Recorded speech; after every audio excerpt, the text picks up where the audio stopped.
Assalamu alaikum warahmatullahi wabarakatuh. Wa alaikum salam warahmatullahi wabarakatuh. Sheikh Kandauma. Naam. Hii kadhia inaendelea Dar es Salaam. Ndio. Ya shekhe wetu kuvuliwa cheo chake. Wewe umejifunza nini hapo? Au umeona kitu gani hapo? Wallahi, kwanza kabisa nina haki ya kumshukuru Mwenyezi Mungu Subhanahu wa Ta'ala na kumtakia rehema kipenzi cha umma Bwana Mtume Muhammad sallallahu alaihi wasallam. Moja katika kitu ambacho nimejifunza, kuna vingi sana nimejifunza, lakini kikubwa sana ni kuna kitu kinaitwa investment, uwekezaji. Warabu wanasema al-istithmar, kule kuwekeza. Kuwekeza katika namna gani?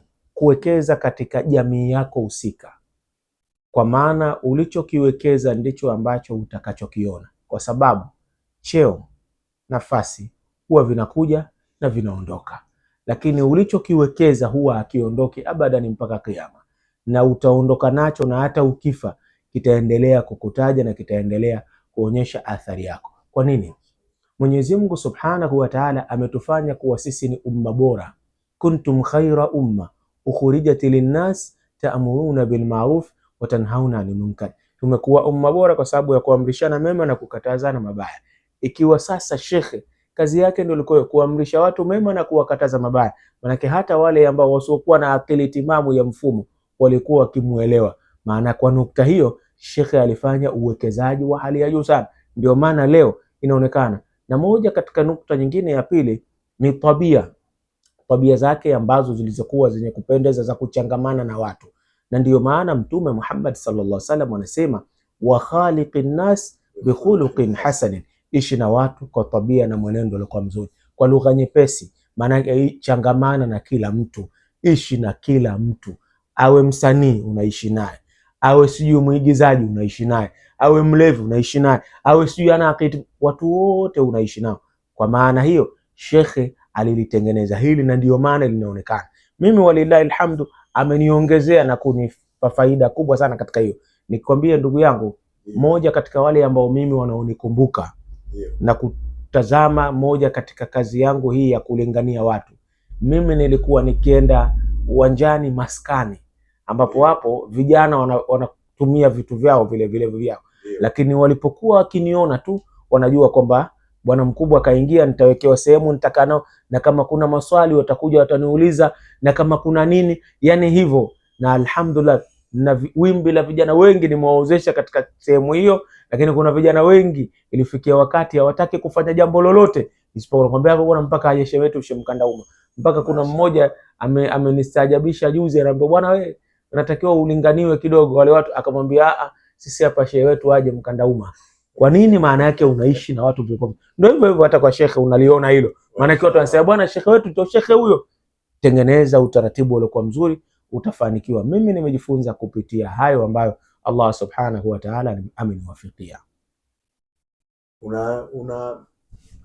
Una hisi shekhe katika hii jamii ana mchango gani mkubwa sana katika hii jamii? Shekhe ana mchango mkubwa sana. Kwa sababu gani?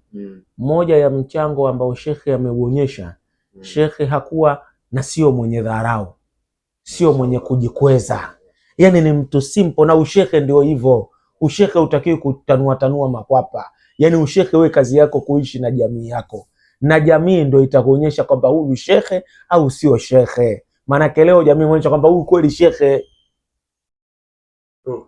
Na ndivyo Mtume sallallahu alaihi wasallam aliishi hivyo. Watu wake mshasema kwamba huyu kweli Muhammad bwana. Kwa sababu ya nini? Kwa sababu ya tabia zake, lakini pia na mwenendo wake. Ndivyo ilivyo. Na watu wengi wamesilimu kwa ajili yake. Walillahi alhamdu, kuna wimbi kubwa la watu wamesilimu, lakini pia kuna watu ambao wamekatiwa tamaa kwenye jamii. Yaani mtu kama msanii watamwona mtu muovu, lakini shekhe alimleta karibu, akazungumza naye, akamnasihi. Mwisho wa siku mtu kakaa kwenye njia yenye kupendeza. Maana ni jambo la kheri hilo shekhe.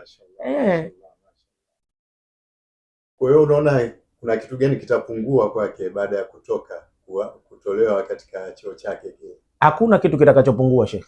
Yaani hakuna chochote kitakachopungua, bali ndio kimezidi. Kwa sababu huyu ambaye anayefanya kazi ya kuwafundisha watu na kuelimisha watu, brother, kila siku wanapata mithawabu, wanapata kheri shekhe, kwa sababu wanafanya jambo kubwa katika mambo makubwa, na ndio lilomtangaza na ndio linaendelea kumtangaza. Kazi yake ni kumtangaza Mungu na Mtume Muhammad sallallahu alaihi wasallam. Hii nafasi imekuja tu kama inapokuja vitu vingine, maana hata kama ikiondoka, maana wewe unaendelea na utaratibu wako ule ule, utaratibu ambao mimi kazi yangu ni kuelimisha watu, na ukiendelea kuelimisha jamii ikipata faida, na wewe ndio unapata faida.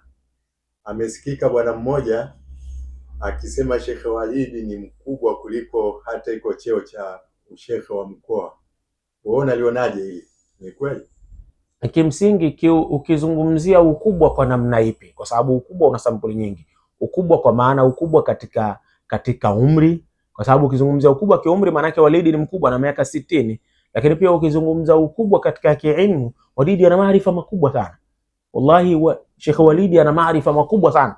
Yani hili pasina kulificha, tunalizungumza kwa kinywa kipana kabisa.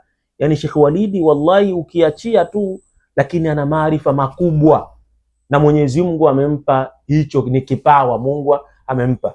Moja katika mimi vitu vyake na mara nyingi husema ni katika watu special, ni mtu wanasema wale watu intelligence, watu wenye akili ya ziada, watu wenye clever, watu wa science, wana science. Kuna watu wanaitwa hypothesis, hao ni watu very clever, ni watu wenye akili kubwa sana. Yeye ni miongoni katika watu hao, manake kwa ukubwa huo wa fikra hiyo, manake inawezekana hata hapa tulipomweka, inawezekana sisi ikawa kweli ni cheo kidogo, manake itakiwa kuwa sehemu kubwa zaidi ya hiyo, kutokana na uwezo wa akili yake aliyokuwa nao. Unawezekana ukaonekana mdogo, lakini kwa kuwa akili yako ni very bright, watu wakasema huyu manake hapa hapatoshi. Huyu bwana alikusudia ni mkubwa kuliko cheo cha ushehe wa mkoa wa Dar es Salaam.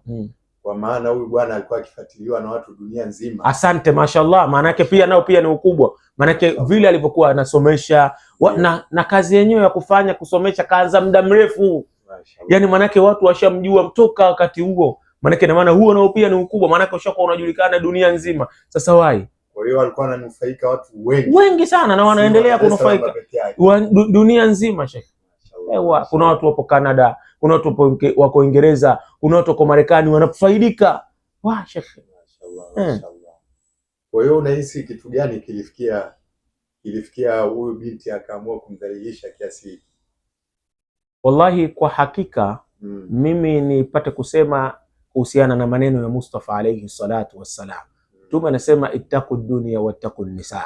Hapa ni usia wangu kwa sote, tuiogope dunia, lakini tuwaogope sana wanawake. Wanawake ni viumbe hatari sana. Mwanamke anaweza kukutengenezea maisha yakawa mazuri, lakini pia mwanamke anaweza kukuchafua na kukuharibu kwa sekunde moja kama atatumika vibaya.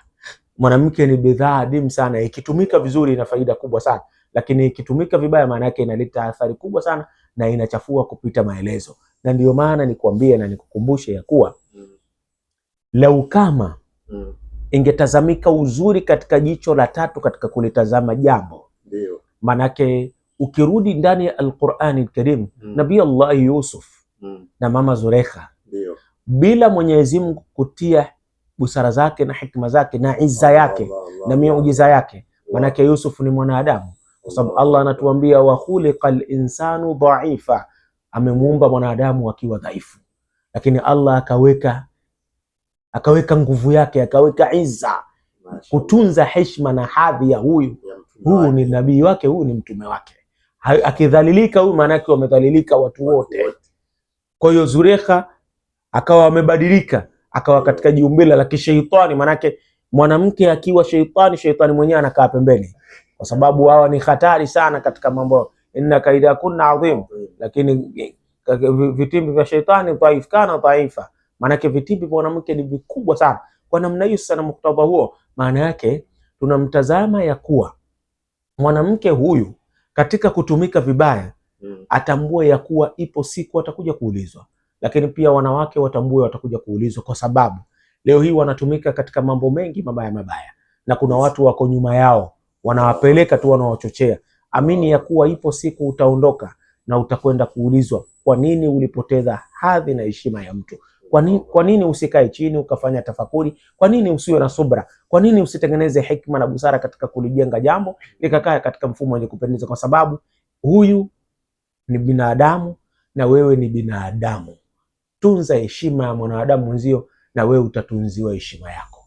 Kandauma, naam, kwa kumalizia, Pia shekhe wetu anaweza akawa ameiona jamii kwa huu mtihani wake, atakuwa ameiona jamii jinsi inavyomkubali na kumpenda kitu ambacho watu wengi sana kinatokea mwisho wa maisha yao. Mtu anapofariki ndo watu wanaonyesha mapenzi yao, lakini kipindi hicho mtu kashafumba macho. Lakini shekhe kaonyeshwa akiwa bado yuko hai, ndio jamii anayoishi nayo iko katika hali gani, au unalionaje hili? Mmoja katika wanaochuoni, yuko mwanachuoni mmoja, na hichi ambacho ndio amekifanya shekhe. Yule mwanachuoni walikuwa wanamcheka wenzie wakati anakaa anasomesha watu. Ndio. Nasomesha watu na nini, wenzie wanamcheka. Wewe unakaa vipi unashindwa kwenda kutafuta hela? Ndio. Akamwambia mimi nazitengeneza nyoyo. Nazitengeneza hizi nyoyo ili hizi nyoyo nyie ambao mnatengeneza majumba mnatafuta mali, hizi nyoyo zitakuja kuishi kwenye hayo majumba.